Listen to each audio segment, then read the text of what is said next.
Bismillahirrahmanirrahim. Assalamualaikum warahmatullahi wabarakatuh. Alhamdulillah wassalatu wassalamu ala Rasulillah nabiyina Muhammadin wa ala alihi wa sahbihi wa man wala amma ba'd.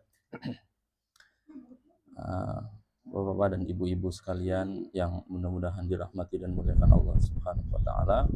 Alhamdulillah kita bisa berkumpul lagi dalam acara silaturahim ini. Mudah-mudahan apa yang kita kerjakan pada siang hari ini Allah catatkan sebagai amal soleh yang memberatkan timbangan kebaikan kita di akhirat kelak, dan taqabbalallahu minna wa minkum, semoga Allah menerima segala amal soleh yang telah kita kerjakan di dalam bulan Ramadan, amin ya rabbal alamin.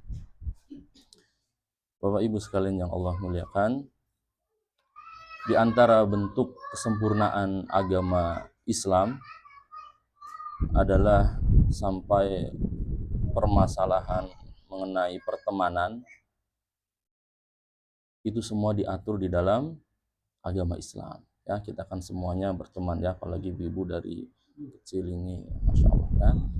Makanya Allah Subhanahu wa taala berfirman di dalam surat Az-Zukhruf ayat 67, kata Allah, al-akhillau yawma idzin ba'dhuhum li ba'dhin adu illal muttaqin. Kata Allah, teman-teman karib itu nanti di hari kiamat saling bermusuhan, kecuali pertemanan yang dibangun di atas ketakwaan. Ya. Jadi orang berteman akrab di dunia, nanti di akhirat saling bermusuhan, saling menyalahkan. Gara-gara gue berteman sama lu nih ya kan, jadi nggak sholat.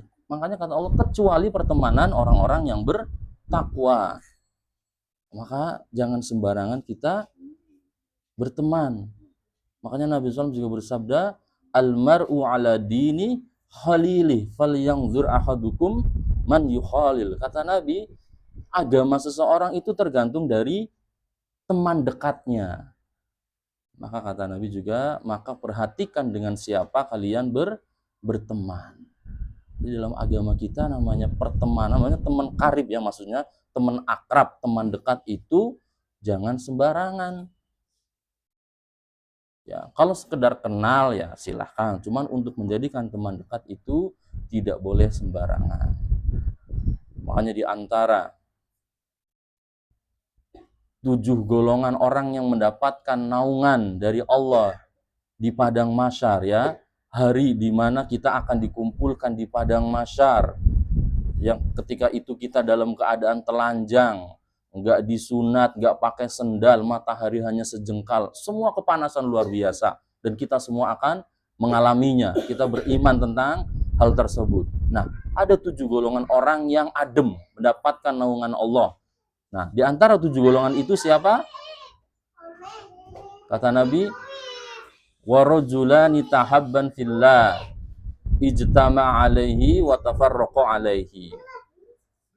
Yaitu ada 2 orang yang saling mencintai, berteman, teman dekat, itu karena Allah, pertemanannya karena Allah. Mereka bertemu, ya, bertemu seperti ini, dan kemudian berpisah itu karena Allah, bukan karena yang lainnya, ya, bukan karena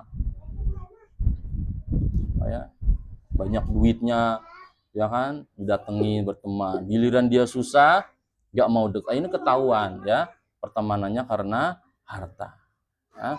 Nauzubillah min dzalik. Maka ya, karena betapa besar dan mulianya kedudukan orang-orang yang menjalin pertemanan ya yang tulus karena Allah, maka hal-hal yang menyebabkan permusuhan, perselisihan di antara kita seperti menghibah, merendahkan orang lain, memfitnah, yaitu hendaknya dihindari. Dan semua yang menyebabkan persatuan itu sangat dianjurkan. Ya, saling mencintai, saling memberi hadiah, itu masya Allah ya. Kata Nabi, tahadu tahabu, saling memberi hadiahlah kalian. niscaya kalian akan saling mencintai. Ini ya, ini sangat dianjurkan untuk apa? Menyebabkan persatuan. Kemudian makanya kalau kita pernah mendengar kisah seseorang, 3 orang masuk ke dalam gua, itu yang kemudian ketika masuk ke dalam gua jatuhlah batu besar ya kan, yang menutupi mulut gua sehingga akhirnya mereka nggak bisa keluar. Itu kisah di zaman Bani Israel yang Nabi SAW menceritakannya kepada para sahabat. Itu 3 orang itu 3 orang yang saleh. Mereka, mereka itu kalau batu itu nggak bisa, itu kan batu besar sekali. Kalau nggak bisa bergeser itu kita bakalan mati di situ, kata orang-orang yang di situ. Maka 3 orang itu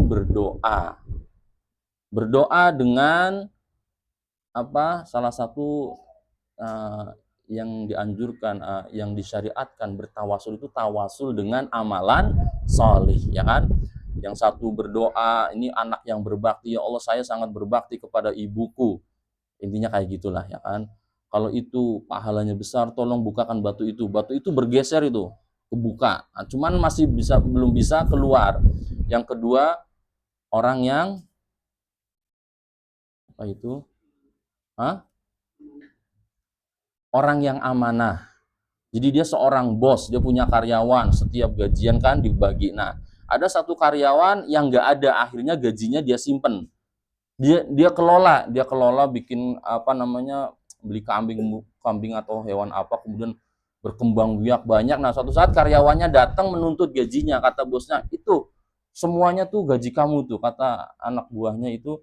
Yang benar bos, jangan bercanda. Iya itu punya kamu, diambil semuanya. Ya Allah, kalau itu pahalanya besar, amanah ya. Tolong bukakan batu itu bergeser lagi, tinggal sedikit lagi. Nah, kemudian yang ketiga apa? Orang laki-laki dia tuh digoda sama perempuan. Bukan digoda, awalnya dia yang menggoda. Kemudian perempuan itu lari, ya kan? Nggak mau. Nah, perempuan itu punya ibu yang sakit keras gitulah ya. Kalau zaman kita tuh dia mau operasi, dia butuh biaya banyak. Nah, laki-laki ini orang kaya. Akhirnya perempuan itu yang dulu dia incer, dia datang menyerahkan dirinya. Saya butuh uang, tolong pinjamkan, ibu saya mau berobat gitulah kan. Setelah itu terserah engkau apakan saya gitu. Duitnya dikasih, suruh pulang. Dia takut sama Allah, subhanallah. Ini pahalanya besar sekali. Terus laki-laki itu mengatakan, ya Allah kalau itu pahalanya besar, amal soleh yang aku andalkan, tolong bukakan batu itu. Akhirnya batu itu kebuka, mereka selamat bisa keluar. Nah, di sini ada pelajaran sangat penting apa? Ketiga-tiganya orang yang solih.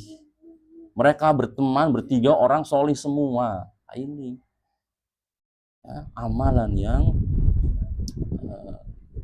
mereka andalkan dari masing-masing. Itu ya. Jadi kita hendaknya